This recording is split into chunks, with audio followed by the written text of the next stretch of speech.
Comme vous le savez, nous sommes entrés, nous sommes entrés dans une nouvelle année biblique et nous nous trouvons désormais dans son premier mois. Cette année, le 20 mars de cette année, a marqué à la fois le début du printemps et le premier jour de l'année biblique, le premier Nissan. Plus précisément, cette nouvelle année a commencé le jeudi 19 mars 2026 au coucher du soleil. Et 14 jours plus tard aura lieu la Pâque. La Pâque qui est célébrée chaque année le 14 de Nissan. Lisons ça dans la Bible, on va se reporter à Lévitique 23. Lévitique 23, verset 5. Nous lisons: le premier mois, le 14e jour du mois, nous sommes au premier mois, le 14e jour du mois, entre les deux soirs, ce sera la Pâque de l'Éternel. Verset 6. Et le 15e jour de ce mois, ce sera la fête des pains sans levain, en l'honneur de l'Éternel. Vous mangerez pendant 7 jours des pains sans levain. La date de la Pâque nous est confirmée en plusieurs endroits dans la Bible. On peut la voir également confirmée dans le livre d'Ézéchiel, Ézéchiel chapitre 45. Je m'y reporte. 45, chapitre 45 d'Ézéchiel, verset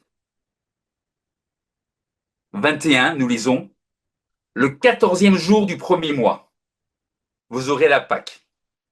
La fête durera 7 jours, la fête des pains sans levain. On mangera des pains sans levain.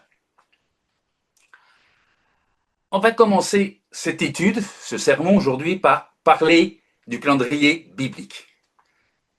Contrairement à notre calendrier moderne, le calendrier biblique est un calendrier lunisolaire. Qu'est-ce que ça veut dire, calendrier lunisolaire?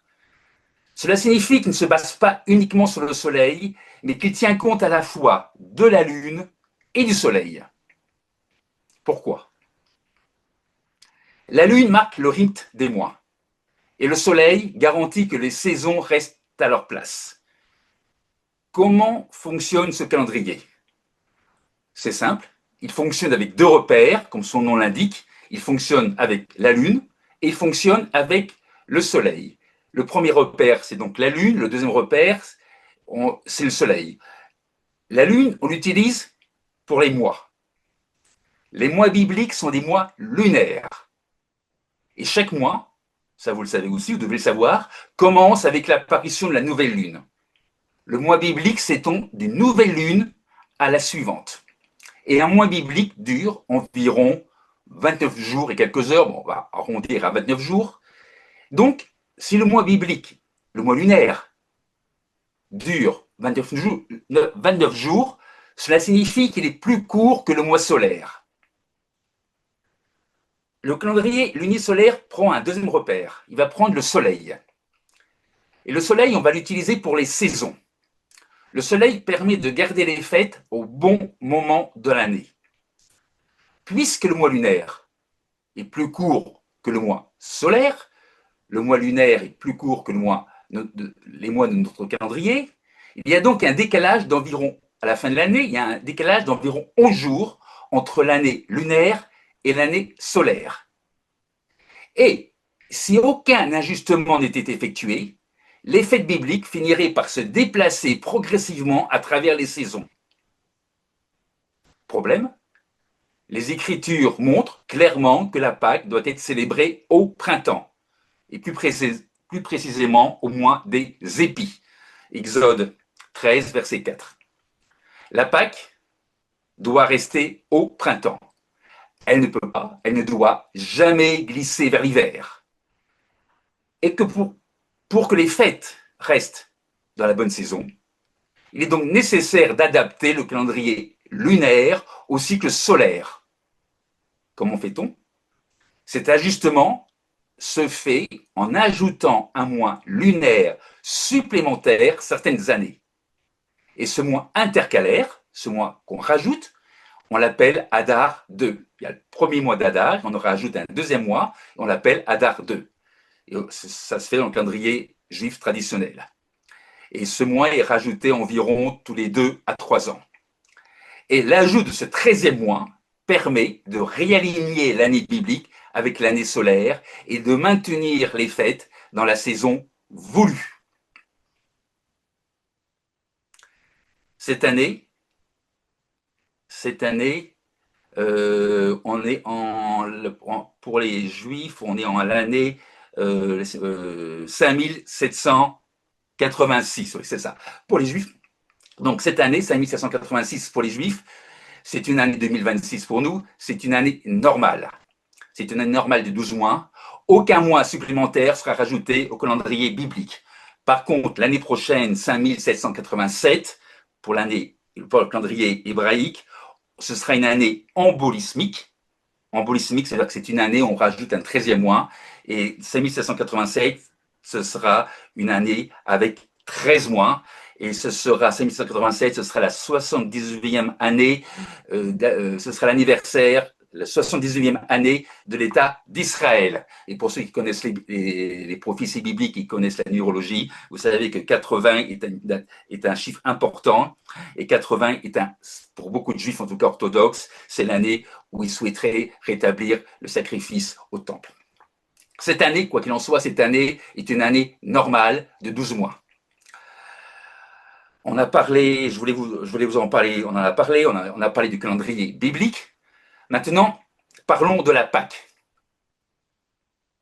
Faut-il dire Pâques au singulier ou Pâques au pluriel? Il convient en effet de distinguer la Pâque au singulier des Pâques au pluriel. La Pâque au singulier, la Pâque sans S à la fin, au singulier, est une fête biblique instituée par Dieu et clairement définie dans les Écritures. Lévitique 23, verset 5, et qu'on a lu. Par contre, en revanche, le terme Pâques au pluriel, tel que le mot est couramment employé aujourd'hui, désigne une fête religieuse qui n'est pas mentionnée dans la Bible. Historiquement, la fête de Pâques au pluriel s'est développée dans un contexte de tradition et célébration printanière antérieure au christianisme. Ces célébrations saisonnières marquaient le retour des beaux jours et le renouveau de la nature. En conséquence, des symboles tels que les œufs et les couronnes de fleurs évoquent le printemps, évoquent la vie nouvelle. Comme le lapin. Le lapin est un symbole des Pâques au pluriel en raison de sa forte capacité de reproduction, parce qu'on associe le lapin à la fertilité. Les traditions festives et gourmandes, je dirais, comme les œufs décorés, les lapins ou le chocolat, sont associées aux réjouissances du printemps, mais ne reposent sur aucun fondement biblique. Ce qui n'a pas empêché qu'au fil des siècles, certaines églises ont intégré ces traditions à la célébration de la résurrection du Christ. Toutefois, et je me répète, cette intégration ne s'appuie sur aucun fondement biblique. Le Nouveau Testament ne fait aucune mention de lapin ou de symboles liés aux saisons dans le cadre du mémorial institué par Jésus-Christ. Le seul acte que le Christ a explicitement commandé à ses disciples est la prise du pain et du vin, symbole de son corps et de son sang. D'un point de vue biblique, ajouter des symboles d'origine culturelle ou païenne à une célébration instituée par Dieu revient à altérer la simplicité et la pureté de l'ordonnance divine. Et l'Écriture, la parole de Dieu, nous met en garde contre le mélange des pratiques des nations avec le culte rendu au vrai Dieu. La résurrection du Christ est au cœur de la foi chrétienne. Mais les formes culturelles qui y sont ajoutées au fil du temps, qu'on a rajoutées, ne viennent pas de la Bible. Elles sont le fruit de l'histoire des hommes et non d'un commandement de Dieu. La Pâque au singulier, est une fête solennelle instituée par Dieu. Et nous allons célébrer cette fête dans quelques jours. Il nous appartient de nous y préparer avec sérieux et recueillement. Il n'est pas trop tard pour s'examiner il n'est pas trop tard pour examiner notre cœur et nous disposer spirituellement à cette célébration. Au sujet de la Pâque, la commémoration de la Pâque, je voudrais parler d'un point important. Je voudrais rappeler que la Pâque est réservée aux personnes baptisées. Le baptême. Le baptême correspond à une immersion complète dans l'eau. Être baptisé signifie être littéralement plongé, immergé, submergé. Ce geste symbolise la mort de l'ancienne personne, et lorsque le baptisé sort de l'eau, cela représente une résurrection à une vie nouvelle. Je donne la référence biblique, c'est Romains 6, versets 3 à 4. Le baptême marque le pardon des péchés passés, pardon accordé à celui qui se repent. Toutefois, le baptême en lui-même ne paye pas la peine encourue pour le péché. Et la sanction du péché, c'est Romains 6, verset 23, vous la connaissez, c'est la mort. La peine encourue pour nos péchés est payée par le sacrifice de Jésus-Christ. Christ qui a donné sa vie volontairement pour nous, qui a donné sa vie volontairement pour cela. La référence biblique, je vous la donne, je ne vais pas m'y reporter, c'est Jean 10, versets 17 à 18. La Pâque, la commémoration de la Pâque nous rappelle que Christ a accepté d'être livré et d'être mis à mort en paiement de nos fautes. Il a été enseveli, portant sur lui la condamnation que nous revenait, la mort, afin que nous puissions être réconciliés avec Dieu. Et mardi soir, nous célébrerons la commémoration du sacrifice de Jésus-Christ par lequel nous avons été réconciliés avec Dieu. Quand vous prendrez la Pâque, pensez à cela. Pensez que vous êtes réconciliés avec Dieu. La Pâque, pour la prendre, il nous faut, avant de pouvoir prendre la Pâque, il faut être baptisé. C'est un impératif. Il faut être baptisé avant de prendre la Pâque, parce que la Pâque, c'est quoi? C'est l'alliance des rachetés. La Pâque est liée à l'alliance. Et lors de la dernière Pâque, en Matthieu 26, verset 28, Christ a dit « Ceci est mon sang, le sang de l'alliance. » La Pâque, c'est une alliance. La Pâque, ce n'est pas une simple commémoration. Elle est le renouvellement conscient d'une alliance avec Dieu. Une alliance dans laquelle on entre par la repentance sincère. On rentre par la repentance sincère et par le baptême qui s'ensuit. Une alliance scellée par le sang du Christ, une alliance qui doit être vécue dans la fidélité. Participer à la Pâque, c'est se rappeler que nous appartenons désormais à Dieu. Non pas par nos mérites, mais par grâce. Et que cette alliance nous engage à marcher selon sa volonté. Le baptême marque l'entrée officielle dans le corps du Christ. Et Paul explique en 1 Corinthiens 12, verset 13, 1 Corinthiens 12, verset 13, Paul explique, nous avons tous été baptisés en un seul corps. La Pâque est un acte réservé aux membres du corps de Christ. Et le baptême est la porte d'entrée dans ce corps. Et la Pâque concerne le sacrifice pour le péché. Mais pour bénéficier pleinement de ce sacrifice, il faut se repentir, être baptisé et recevoir le Saint-Esprit. Sans baptême, il n'y a pas d'engagement formel devant Dieu. La Pâque, soyons-en conscients, n'est pas un acte anodin. Ce n'est pas un acte anodin. La Pâque exige un discernement spirituel profond. Et l'apôtre Paul le rappelle avec force dans 1 Corinthiens 11, verset 28, 1 Corinthiens 11, verset 28, que chacun s'éprouve lui-même. Pourquoi? Parce que participer à la Pâque sans discerner, c'est risquer de passer à côté du sens même du sacrifice de Christ. L'examen de soi Et le discernement du corps du Seigneur suppose une conversion authentique, une conversion scellée par le baptême et le don de l'Esprit. Le baptême est donc un impératif. Le baptême est donc impératif avant la Pâque parce qu'il marque l'entrée dans la nouvelle alliance et il marque également notre intégration, par suite, au corps du Christ. De plus, le baptême scelle la repentance et permet le discernement spirituel. La Pâque, c'est le mémorial des rachetés. Le baptême est la porte par laquelle nous devons passer pour y avoir part.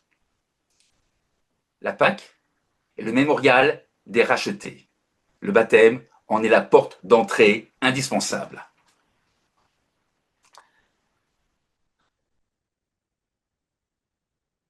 La Pâque, je vous ai parlé du baptême, parlons un peu plus de la Pâque. La Pâque est une cérémonie profondément solennelle. On ne va pas y aller, on ne va pas se rendre à la Pâque pour manger, ni pour entretenir des conversations légères. Nous y venons pour commémorer le sacrifice de Jésus-Christ qui a payé la peine encourue pour nos péchés. Nous venons à la Pâque, nous y viendrons pour nous associer au corps spirituel du Christ, un corps racheté du péché par son sang. Et lors de la dernière Pâque, qu'il célébra avec ses apôtres, notez que tous les disciples étaient présents. Tous. De même, nous devrions tous nous efforcer d'être présents à la cérémonie de la Pâque, dans la mesure, bien entendu, où notre santé le permet. Concernant la Pâque, parlons du moment. Concernant la Pâque, la Bible parle clairement de temps fixé. Ni la date, ni l'heure de la Pâque ne sont laissés à notre libre choix. Dieu en a déterminé le moment précis. Lisons cela dans les Écritures. Reportons-nous à un nombre 9. Nombre, chapitre 9, verset 2, nous lisons. Il dit que les enfants d'Israël célèbrent la Pâque au temps fixé. Il y a un temps qui est fixé. Vous la célébrerez au temps fixé, c'est répété. Le 14e jour de ce mois, entre les deux soirs, vous la célébrerez selon toutes les lois et toutes les ordonnances qui s'y rapportent. La Pâque doit donc être observée au temps fixé par Dieu, selon les instructions qu'il a données. La solennité de cette cérémonie est telle que ceux qui étaient rituellement impurs, ces personnes n'étaient pas autorisées à la célébrer à ce moment-là. On peut lire ça un peu plus loin, toujours chapitre 9 du livre des Nombres, verset 6.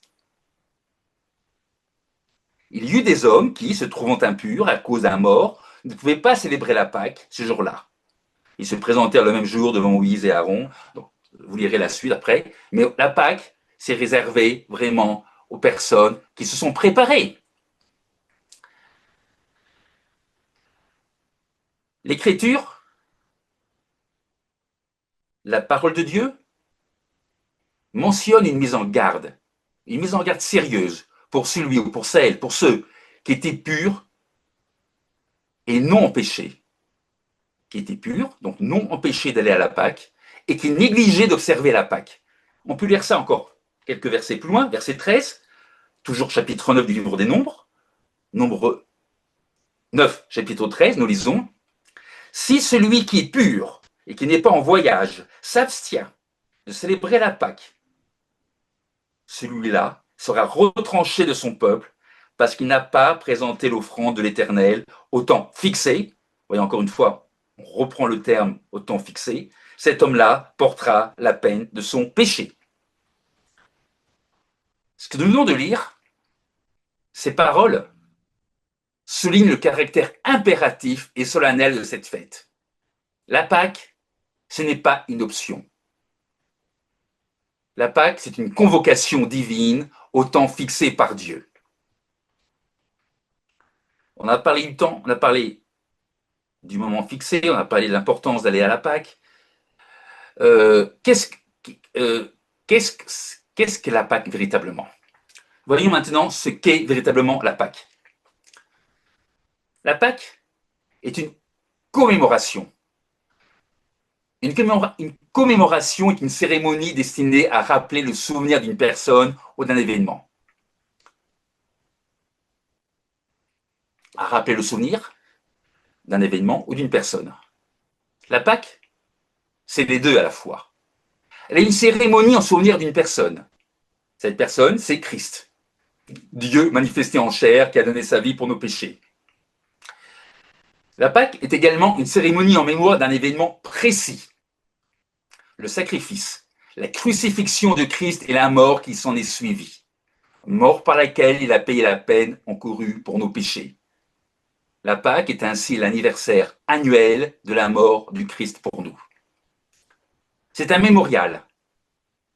Un mémorial est un acte destiné à perpétuer le souvenir d'un événement fondateur du passé afin que cet événement reste vivant dans le présent.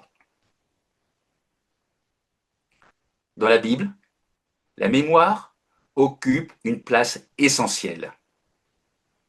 Véritablement. L'écriture est traversée par l'appel constant à ne pas oublier les œuvres de Dieu. La mémoire est fondatrice de l'identité. Il n'y a pas de peuple sans mémoire. Il n'y a pas de foi sans mémoire. Il n'y a pas de civilisation sans mémoire. Dans l'Ancien Testament, le verbe se souvenir apparaît plus de 150 fois. L'injonction souviens-toi est répétée à de nombreuses reprises à Israël. Et se souvenir, ce n'est pas un simple exercice intellectuel. C'est plus que cela. C'est un acte spirituel qui engage la fidélité. La Pâque s'inscrit précisément dans cette dynamique biblique du souvenir. Se souvenir du sacrifice de Christ afin de vivre en cohérence avec ce sacrifice. Il y a un événement biblique qui annonçait déjà la Pâque. Cet événement, c'est le sacrifice des agneaux en Égypte. Dans la nuit du 14 du premier mois, quand nos ancêtres étaient esclaves en Égypte, l'Éternel frappa l'Égypte. Mais il épargna les maisons dont les linteaux étaient marqués du sang des agneaux immolés. Exode 12, versets 23-24. Le terme que vous pouvez lire dans ces versets, je ne vais pas me reporter, je vous donne la référence, Exode 12, versets 23 et 24. Le terme passé par-dessus a donné le nom de Pâques, en anglais Passover, passé au-dessus, en hébreu Pécha, qui signifie littéralement épargner, qui a une double signification, épargner, épargner en passant par-dessus. Cette Pâque ne fut possible que grâce à l'obéissance d'Israël aux instructions divines. Le sang des agneaux les protégea de la mort physique. Et la mort des enfants égyptiens, la mort la mort des agneaux qui étaient égorgés, signifiait annoncer une réalité plus grande. Ces agneaux qui étaient égorgés annonçaient quelque chose encore de plus grand. Ils annonçaient le sacrifice de Jésus-Christ. De même que le sang des agneaux sauva les premiers-nés des enfants d'Israël, le sang du Christ nous sauve de la mort éternelle. Nos ancêtres furent délivrés de la mort physique. Quant à nous, nous sommes délivrés de la condamnation spirituelle. La Pâque nous rappelle deux événements fondamentaux. Le premier élément, c'est celui que nous connaissons bien, le sacrifice des agneaux en Égypte et le sang appliqué sur les linteaux des portes. Ce sang a protégé, ce sang a sauvé de la mort les premiers-nés d'Israël. Mais ce n'était pas une fin en soi, c'était un signe, c'était une image, c'était une annonce. Une annonce de quoi? C'était l'annonce d'un deuxième événement qui devait arriver beaucoup plus tard, la Pâque. Le véritable événement, le définitif, le sacrifice de Jésus-Christ. Son sang, le sang du Christ, ne protège pas d'une mort physique, mais de la mort éternelle. Cette mort du Christ, paye l'amende du péché. Et vous le savez, l'amende du péché, c'est quoi? C'est la mort. On est protégé par le sacrifice du Christ de cette mort. Ainsi, la dernière Pâque, la Pâque, avant de parler de la dernière Pâque, je voudrais parler de l'ancienne Pâque, la Pâque de l'Ancien Testament. La Pâque de l'Ancien Testament, derrière cette cérémonie, la Pâque que faisaient nos ancêtres, se cachait une réalité beaucoup plus profonde. La Pâque de nos ancêtres, la Pâque de l'Ancien Testament, était un événement, c'était physique. C'était un événement temporaire, symbolique. La deuxième Pâque, la Pâque, le sacrifice du Christ, cet événement, par contre, il est spirituel, il est éternel, il est réel. En offrant sa vie, Christ s'est entièrement remis à son Père. On peut lire ça en Luc 23, verset 46. Luc 23, verset 46, il est écrit « Père, je remets mon esprit entre tes mains. » Ainsi, la Pâque réelle, la Pâque relie l'ombre à la réalité. Le sang des agneaux annonçait le sang, c'était l'ombre, annonçait le sang rédempteur du Messie, la réalité. Dans les deux événements que la Pâque doit nous rappeler, il y a dans chaque cas une immolation pour sauver la vie. D'abord, l'immolation des agneaux en Égypte, puis l'immolation du Christ. La Pâque, que nous commémorerons dans quelques jours, doit nous rappeler ces deux réalités. Le premier événement nous rappelle que nos ancêtres furent sauvés de la mort physique par le sang des agneaux sacrifiés, et le second événement nous rappelle que Jésus-Christ a donné sa vie afin de nous sauver de la mort éternelle. Ainsi, l'ombre et la réalité se rejoignent. L'ombre et la réalité se rejoignent. Le sang des agneaux annonçait le sang du Christ seul capable d'accorder le salut définitif.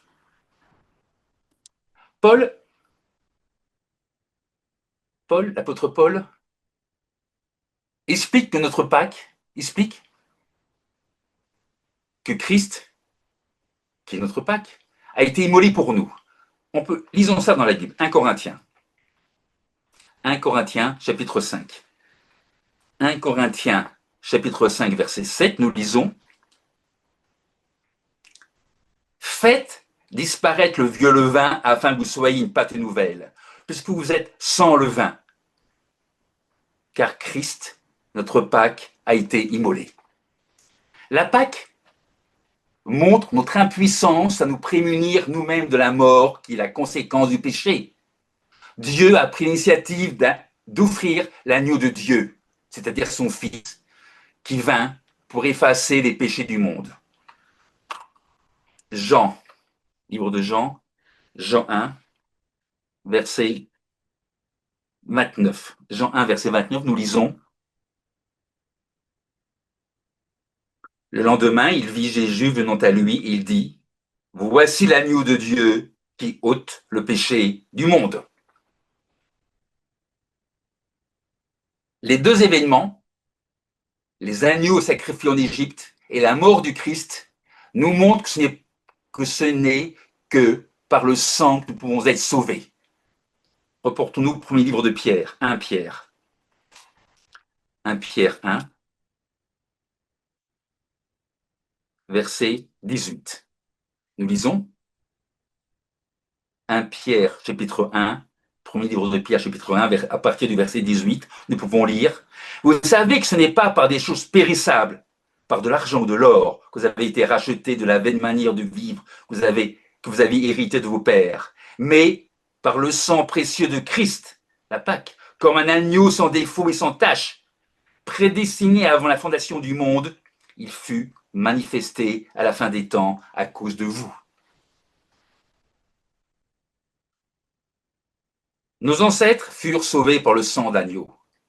Quant à nous, nous sommes sauvés et innocentés devant Dieu par le sang de son Fils, par le sang du Christ. La Pâque La cérémonie solennelle du mémorial de la Pâque doit produire en nous un profond sentiment d'urgence. Rappelons-nous que cette cérémonie se célèbre à un jour précis, au temps fixé, et à une heure fixée par Dieu. Lors de la première Pâque en Égypte, lorsque l'Éternel passa au-dessus du pays, il s'agissait littéralement d'une question de vie ou de mort. Si le peuple avait tardé à appliquer le sang sur les linteaux des portes, les premiers-nés d'Israël auraient péri. Tout s'est joué en quelques heures. Cela nous montre quoi? Que l'obéissance immédiate était indispensable. La leçon pour nous est claire. Nous devons ressentir le besoin de célébrer la Pâque au temps fixé par Dieu. Nous devons ressentir le besoin de nous rassembler, de nous assembler, car nous sommes une famille spirituelle appartenant au corps de Christ. Et une famille prend soin de chacun de ses membres. Une famille se tient unie. Une famille se place sous l'autorité de Dieu. Comprenons, comprenez l'usage, l'urgence, comprenez l'urgence et l'importance de célébrer la Pâque. Il y a urgence pour deux raisons. Première raison, parce que nos jours sont comptés. Deuxième urgence, deuxième raison, que les événements prophétiques s'accélèrent et s'intensifient. Nous devons nourrir en nous le désir ardent de rencontrer bientôt, face à face, notre Sauveur. Et David comparait ce désir à une très grande soif. Reportez-vous à David, je veux dire psaume 42, un magnifique psaume, psaume 42, verset 1. On va prendre à partir du verset 2, très joli psaume. Comme une biche soupire près des courants d'eau, ainsi mon âme soupire après toi, ô Dieu. Verset 3. Mon âme a soif de Dieu. Avons-nous cette soif?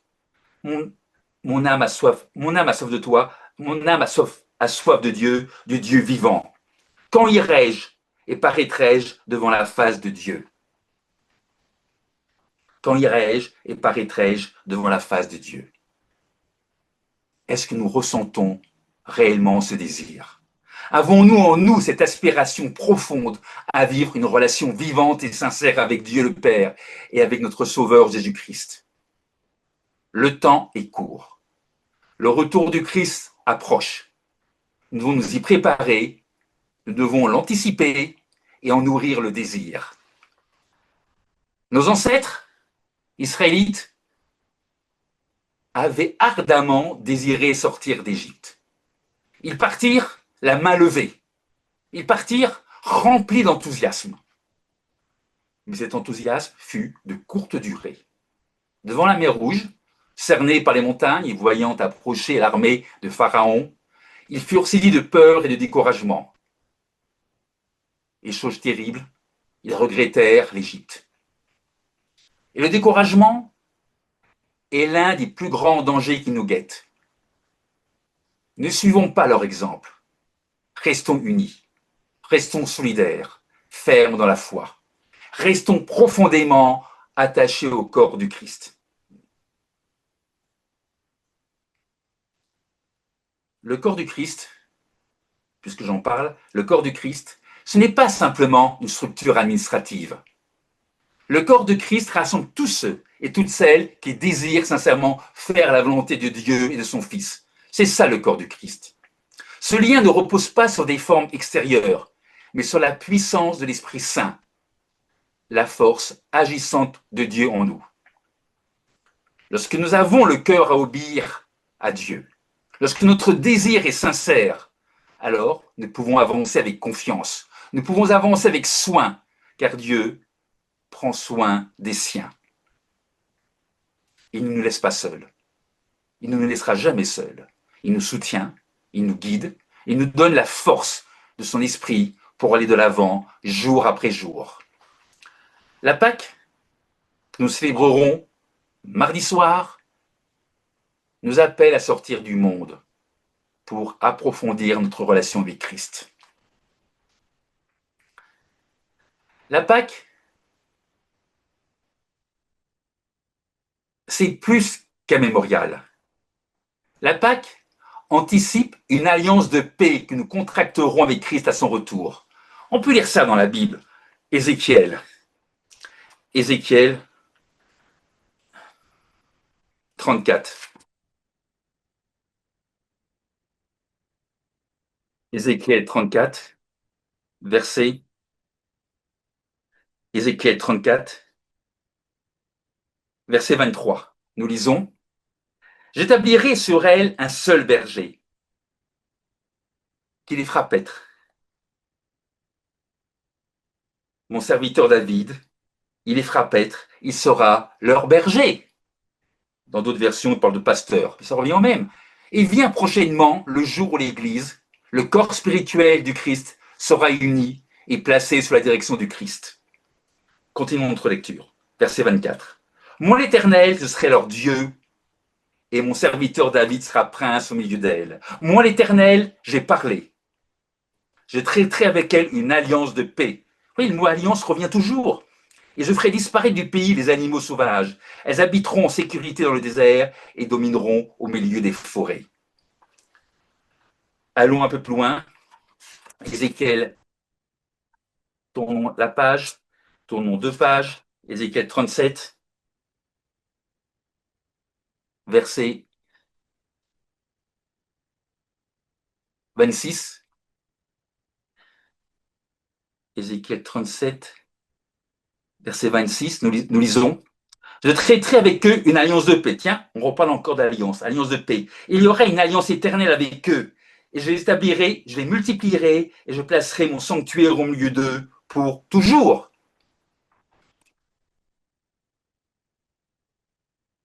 La saison de la Pâque, les fêtes de printemps, doivent nous rappeler notre besoin absolu d'être sauvés et délivrés. La saison de la Pâque nous enseigne que ce n'est ni par nos œuvres, ni par nos propres forces, ni par nos mérites que nous serons unis à la famille de Dieu. Si au retour du Christ, nous sommes intégrés à la famille divine, ce sera par la grâce du Père et par le sacrifice de son Fils qui a payé la peine de nos péchés. Le salut est d'abord l'œuvre de Dieu. Rappelons-nous de cela. Mais cette grâce, ce salut, appelle une réponse. Dieu appelle, Dieu choisit, Dieu justifie. Et nous, on doit répondre. Nous devons répondre par la foi. Nous devons répondre par la repentance et par l'obéissance. Nous ne pouvons pas nous sauver nous-mêmes, mais nous ne pouvons pas non plus rester passifs. Ce n'est pas nous qui allons nous attribuer une place dans la famille de Dieu. C'est Dieu qui va décider. Et pour cela, il regarde au cœur, il regarde notre fidélité, il regarde nos œuvres, il regarde notre persévérance. La Pâque nous place ainsi devant une double réalité. La souveraineté de Dieu et notre responsabilité de marcher dignement dans l'appel que nous avons reçu. Nous avons un être suprême qui marche devant nous et par qui notre victoire est assurée. Mais il y a une condition, le suivre fidèlement.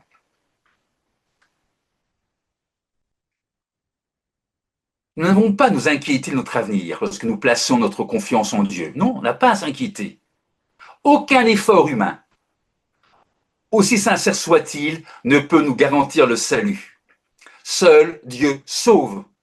Lui seul accorde le pardon des péchés et la vie éternelle. Mais ça ne signifie pas que nous devrions rester passifs. Nous sommes appelés à lutter contre le péché. Nous sommes appelés à résister à nos penchants charnels. Et nous sommes appelés à persévérer dans l'obéissance. Nous devons accomplir notre part avec fidélité. On doit accomplir notre part et Dieu accomplira la sienne. Dieu accomplira la sienne avec puissance.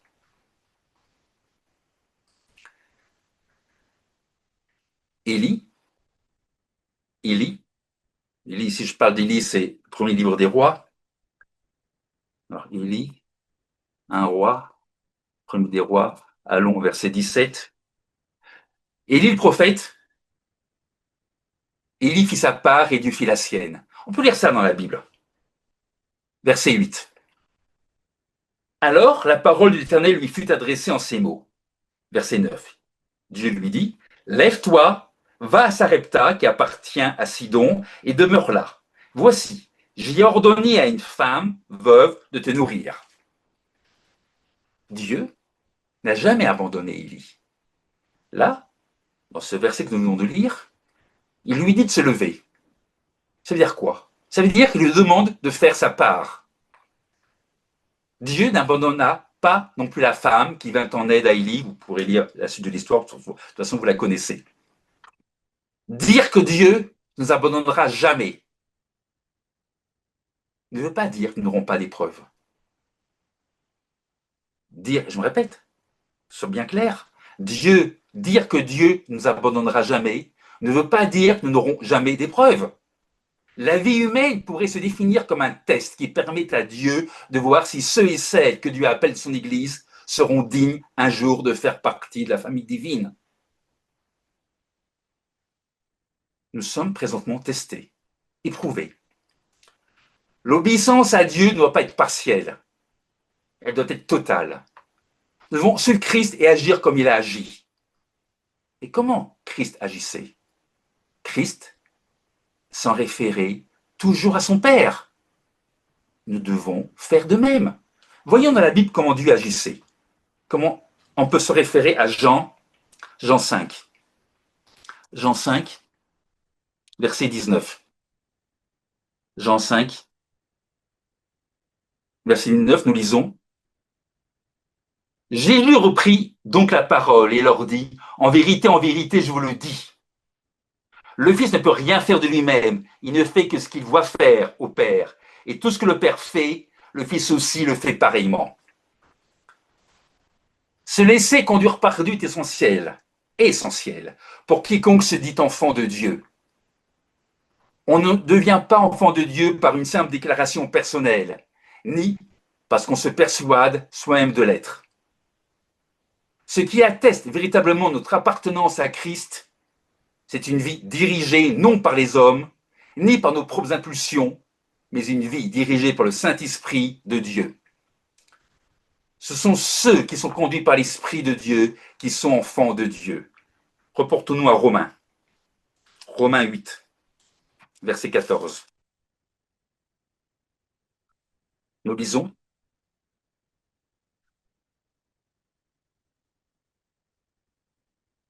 Car tous ceux qui sont conduits par l'Esprit de Dieu sont fils de Dieu. Et vous n'avez point reçu un esprit de servitude pour être encore dans la crainte. Vous avez reçu un esprit d'adoption par lequel nous crions « Abba, Père ».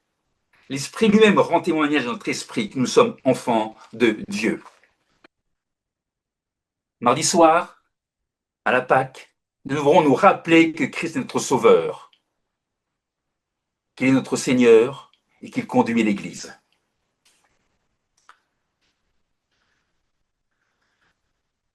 Ce que Colossiens chapitre 1 nous rappelle. Allons à Colossiens chapitre 1, verset 17. Lisons chapitre 1, verset 17. Nous lisons.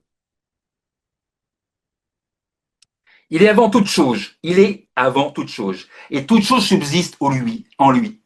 Toute chose subsiste en lui. Il est la tête du corps de l'Église. Il est le commencement, le premier-né d'entre les morts, afin d'être en tout le premier.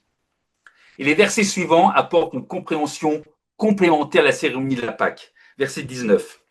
Car Dieu a voulu faire habiter notre toute plénitude en lui. Il a voulu par lui tout réconcilier avec lui-même. Pour lui, il a voulu par lui tout réconcilier avec lui-même, tout ce qui est sur la terre, tant ce qui est sur la terre que ce qui est dans les cieux, en faisant la paix avec lui par le sang de sa croix. La fin du verset 20, que nous venons de lire, nous dit que Christ a offert sa vie en sacrifice afin de réconcilier toutes choses avec lui-même. Christ, en donnant sa vie pour nos péchés, vint apporter la paix Il vint apporter la paix que le monde n'a jamais connue depuis le péché originel. Christ est le seul être spirituel qui pouvait offrir sa vie pour le rachat de nos péchés. Mardi soir, lors de la cérémonie de la Pâque, prenons le temps de méditer profondément sur ces vérités. Rendons grâce à Dieu et remercions notre Sauveur pour l'œuvre qu'il a accomplie pour nous. Vous savez, nous n'aurons pas assez de l'éternité pour louer et remercier Christ pour son sacrifice. Aucun mot humain ne peut exprimer pleinement la reconnaissance que nous devrions éprouver envers Dieu le Père et envers son Fils. Si nous y réfléchissons bien, Dieu n'était pas obligé d'envoyer son Fils pour racheter la peine encourue par nos péchés. Il n'y a aucune obligation. Il aurait pu nous abandonner à notre sort, se détourner de l'humanité et établir un autre dessein. Il aurait pu, mais il ne l'a pas fait. Alors que nos cœurs débordent de reconnaissance. Une reconnaissance profonde, sincère et durable. Une reconnaissance qui ne s'éteindra jamais, même dans l'éternité.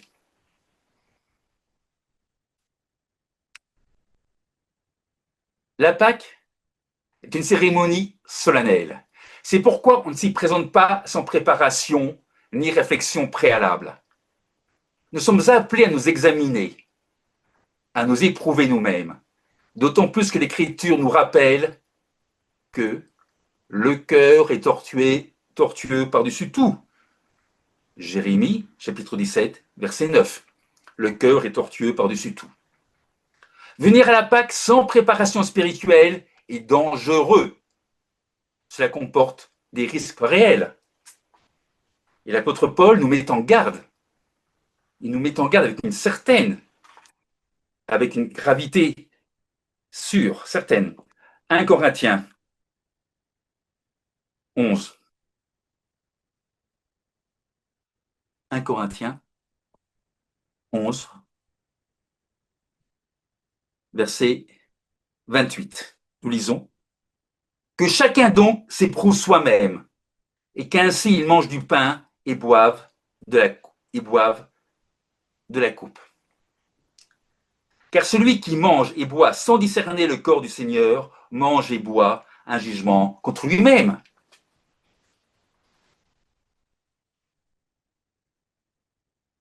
Le manque de discernement, l'absence d'examen personnel ou une attitude légère face au sacrifice de Christ peuvent entraîner des conséquences spirituelles sérieuses. Et Paul continue, verset 30. C'est pour cela qu'il y a parmi vous beaucoup d'infirmes et de malades. C'est pour cela qu'il y a parmi vous beaucoup d'infirmes et de malades, et qu'un grand nombre sont morts. Si nous nous jugions nous-mêmes, nous ne serions pas jugés. Ces paroles montrent que Dieu prend cette cérémonie de la Pâque très au sérieux. Alors, préparons-nous avec crainte respectueuse, avec sincérité et avec reconnaissance.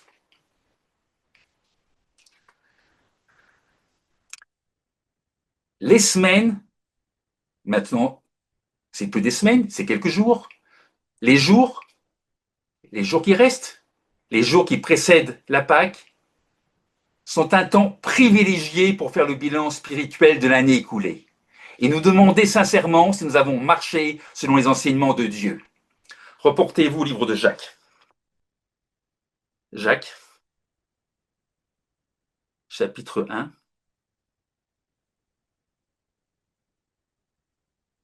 Jacques 1, verset 22, nous lisons. Mettez en pratique la parole et ne vous bornez pas à l'écouter en vous trompant vous-même par de faux raisonnements.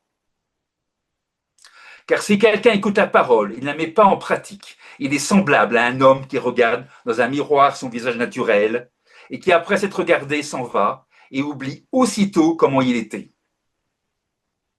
Verset 25. Mais celui qui aura plongé les regards dans la loi parfaite, la loi de la liberté, et qui aura persévéré, n'étant pas un auditeur oublieux, mais se mettant à l'œuvre, celui-là sera heureux dans son activité. Le grand danger qui nous guette tous, le grand danger, c'est de se laisser absorber par la vie et se laisser attraper, se laisser rattraper par des querelles inutiles. Reportez-vous à 1 Timothée, 1 Timothée 6.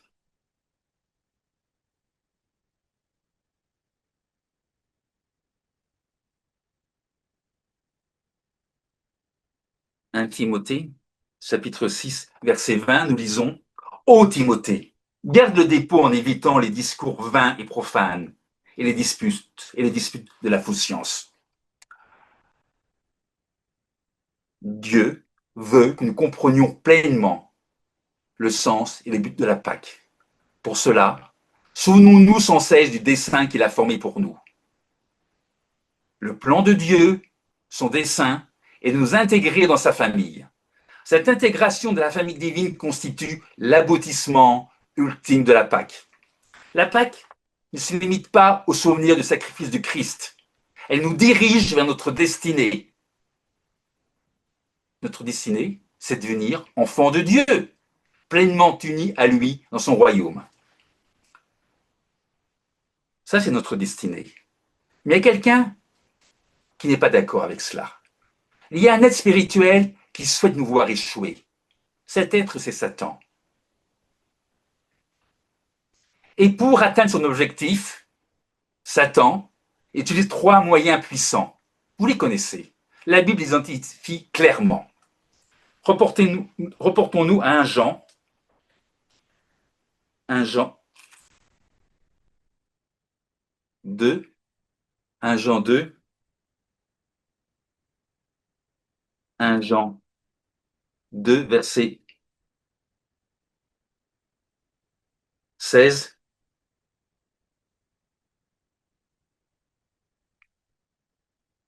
Nous lisons « Car tout ce qui est dans le monde, la convoitise de la chair, la convoitise des yeux et l'orgueil de la vie, ne vient point du Père, mais vient du monde. » La convoitise de la chair et celle des yeux, c'est relativement facile à comprendre.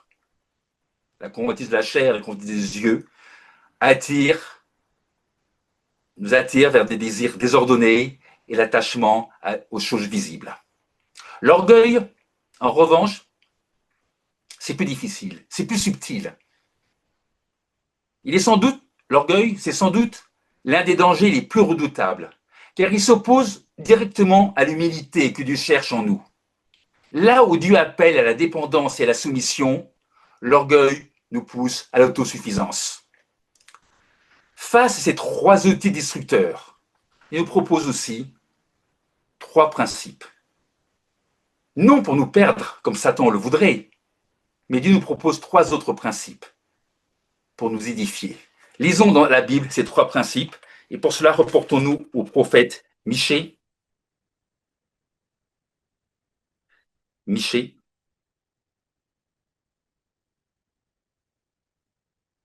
chapitre 6. Michée, chapitre 6, verset 8.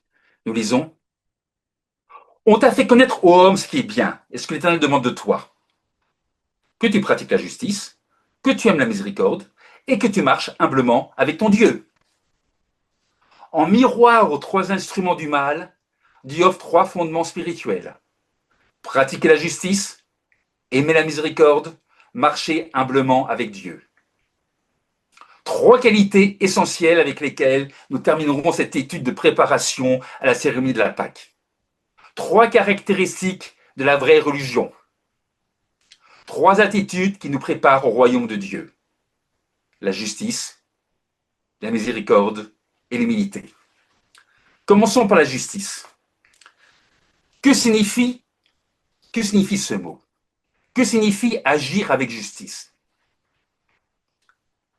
Agir avec justice, c'est mettre en pratique les enseignements que nous lisons et entendons dans la Bible. Il ne suffit pas de connaître la vérité. Non, ça ne suffit pas. Il ne suffit pas d'écouter des sermons.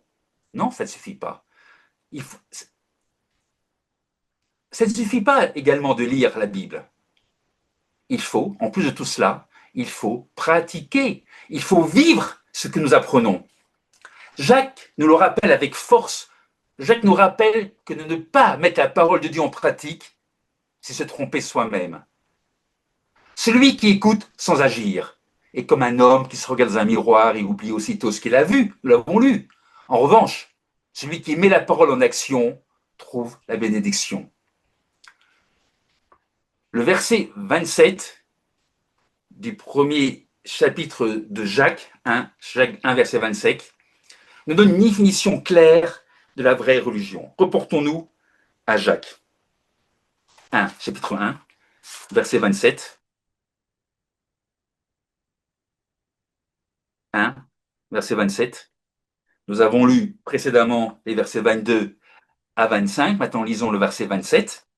Les religions pures et sans tache devant Dieu notre Père consistent à visiter les orphelins et les veuves dans leurs afflictions et se préserver des souillures du monde.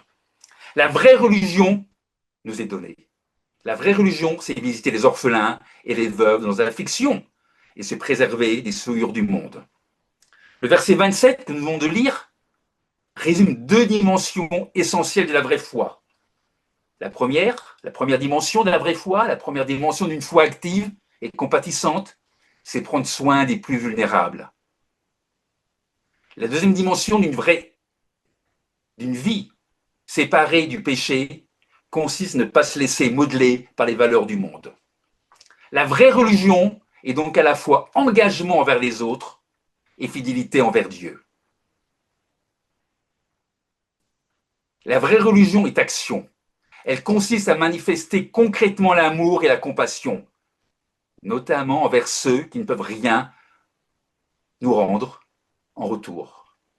Ça ne nous donne pas de reconnaissance humaine, mais c'est ce que Dieu appelle une religion pure et sans tache. Et en même temps, Jacques nous invite à nous préserver des souillures du monde. Cela signifie quoi? Cela signifie ne pas adopter les valeurs dominantes de la société lorsque celles-ci s'éloignent des principes bibliques. Chercher à plaire au monde comporte le risque de perdre le discernement spirituel. Une année s'est écoulée depuis la dernière Pâques. Posons-nous donc cette question. Au cours de ces 12 derniers mois, avons-nous davantage cherché à nous conformer au monde ou à faire la volonté de Dieu? Avant de prendre la Pâque cette année, dans quelques jours, examinons-nous avec sincérité et humilité. Dieu recherche en nous une foi vivante, une foi agissante, une foi ancrée dans la conviction que Christ est à la droite du Père. Car le monde passe, et sa convoitise aussi. Mais celui qui fait la volonté de Dieu demeure éternellement. C'est 1 Jean, chapitre 2, verset 17. Mardi soir, nous prendrons la Pâque. Un acte, une cérémonie, nous allons faire quelque chose que le monde ne comprend pas et ne pratique pas. Mais sortir du monde pour une soirée, ce que nous allons faire dans quelques jours, ne suffira pas. La véritable question est, voulons-nous sortir du monde pour toute l'année à venir et pas uniquement pour une soirée?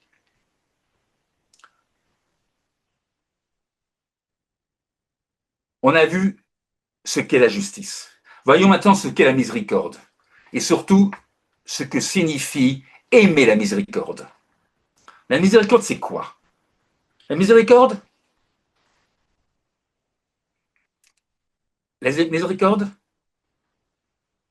c'est la compassion vers notre prochain. La miséricorde, c'est le pardon. La miséricorde est une des expressions les plus élevées de l'amour. De la même manière que Dieu nous a pardonné en payant la peine de nos péchés, ce que nous symboliserons mardi soir dans la cérémonie de la Pâque, nous sommes appelés à pardonner à notre tour. Pardonner est une démonstration puissante d'amour. Lorsque Dieu nous a pardonné, il a restauré notre relation avec lui. De même, lorsque nous pardonnons, nous œuvrons la restauration des relations. Pardonner signifie renoncer à garder rancune. Pardonner, cela implique de ne pas entretenir l'offense, de ne plus en parler, de ne pas la ressasser. C'est un choix spirituel, une décision volontaire d'imiter Dieu. Aimer la miséricorde, c'est vouloir pardonner, non par contrainte, mais parce que notre cœur a été transformé. À l'approche de la Pâque, d'ici quelques jours, posons-nous encore une question. Mettons-nous réellement en pratique la justice de Dieu et faisons-nous preuve de miséricorde envers notre prochain. Voyons maintenant l'humilité. Voyons maintenant la troisième qualité mentionnée par le prophète Michée, l'humilité. L'humilité nous est expressément commandée. On peut lire ça dans 1 Pierre.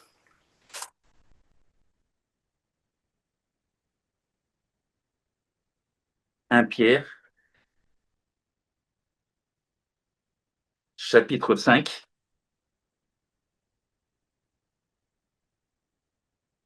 Pierre, chapitre 5, verset 6, nous lisons « Humiliez-vous donc sous la puissante main de Dieu, afin qu'il vous élève au temps convenable. » La Bible présente l'humilité comme la douceur, la modestie, le renoncement.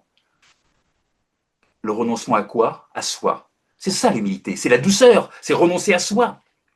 L'humilité, c'est l'exact opposé de l'orgueil. L'orgueil se concentre sur le moi, moi. L'orgueil se concentre sur ce que j'ai accompli, ce que je vais accomplir. L'orgueil se concentre sur mes projets, sur mes objectifs. L'orgueil s'exprime souvent par deux mots. Deux mots. Les mots je et le mot moi. Je et moi. L'humilité, au contraire, se tourne vers Dieu. L'humilité reconnaît la grandeur de Dieu, sa puissance. L'humilité reconnaît que nous dépendons de Dieu. L'humilité s'exprime par la foi, la miséricorde et la fidélité. L'apôtre Paul, on va se reporter l'apôtre Paul 1 Corinthiens 15, verset 9, ce sera mon dernier verset. L'apôtre Paul est un exemple frappant d'humilité. L'apôtre Paul, malgré l'ampleur de son ministère et l'influence de ses écrits, auxquels on attribue quand même 14 épîtres, 14 épîtres ce n'est pas rien, cet homme a écrit 14 épîtres et se considérait comme le moindre des apôtres. C'est ce qu'on peut lire en 1 Corinthiens 15, verset 9. Plus il servait Dieu, plus il mesurait sa petitesse. L'humilité véritable ne diminue pas l'engagement, elle l'approfondit. Elle ne cherche pas à se mettre en avant. L'humilité cherche à glorifier Dieu. Nous avons vu les trois exigences. Nous avons vu les trois exigences que nous présente par la bouche du prophète Michée. Pratiquer la justice, aimer la miséricorde et marcher humblement avec notre Dieu. Ces trois qualités répondent aux trois dangers que Satan utilise pour nous. Qu'il utilise pour nous égarer. Je les répète, c'est les trois armes de Satan: convoitise de la chair, dureté du cœur et l'orgueil. À cela, la convoitise de la chair, Dieu oppose quoi? Oppose la justice. À la dureté du cœur, Dieu oppose la miséricorde. Et à l'orgueil, Dieu oppose l'humilité. À l'approche de la Pâque, ces trois vertus doivent devenir notre examen spirituel. Avons-nous mis la parole en pratique ces 12 derniers mois? Avons-nous pardonné comme Dieu nous a pardonné? Marchons-nous humblement sous la main de Dieu? La Bible nous rappelle que nous sommes sauvés ni par nos œuvres, ni par nos mérites, mais par le sacrifice du Christ.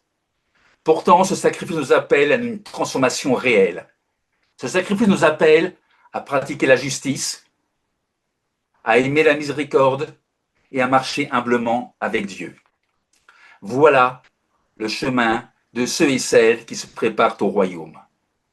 Mardi soir, lorsque nous prendrons la Pâque, faisons-le avec un cœur examiné, un esprit repentant et une volonté renouvelée de vivre selon ces trois principes: justice, miséricorde, humilité. Celui qui fait la volonté de Dieu demeure éternellement. Je vous souhaite à tous et à toutes un excellent sabbat et une bonne préparation pour les fêtes de printemps.